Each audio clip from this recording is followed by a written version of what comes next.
అందరికీ నమస్కారం అండి. Welcome to our channel. ప్రభుత్వ ఉద్యోగులకు భారీ శుభవార్త. DA hike. కొత్త డీఏ ప్రకారంగా వేతనాలు. ఈ వీడియోలో వీటి గురించి పూర్తి వివరాలైతే తెలుసుకుందాం. ముందుగా వీడియోని సపోర్ట్ చేసే వారందరూ కూడా వీడియోని ఒక లైక్ చేసి మీ తోటి ఉద్యోగ మిత్రులకు వీడియోని అయితే షేర్ చేయండి.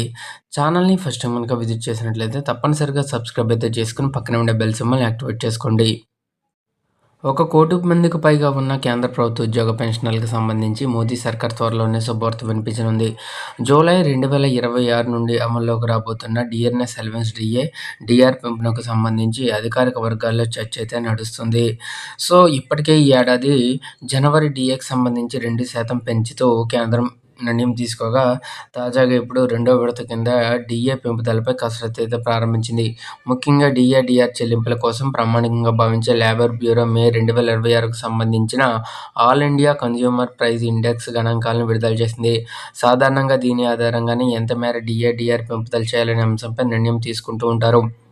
ఈసారి ఏఐసిపిఐ ఇండెక్స్ డేటా ఆధారంగా పెరుగుదల నమోదైంది.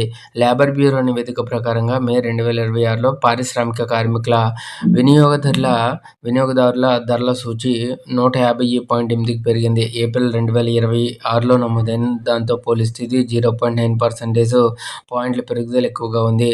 అంటే ఇక్కడ డిఏ అనేది ఈసారి ముందు డిఏ కన్నా పెరిగే ఛాన్స్ అయితే ఉంది. నిత్యావసర వస్తువులు, పెట్రోల్, డీజిల్ ధరలు, దుస్తులు, ఇతర అవసరమైన వస్తువుల ధరలు పెరగడమే ఈ పెరుగుదలకు ప్రధాన కారణాలుగా పేర్కొంటున్నారు.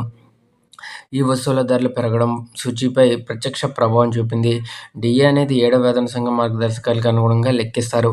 గత 12 నెలల సగటు ఏఐసిపిఐ ఇండెక్స్ సూచీ ఆధారంగా ఈ లెక్కను నిర్ణయిస్తారు.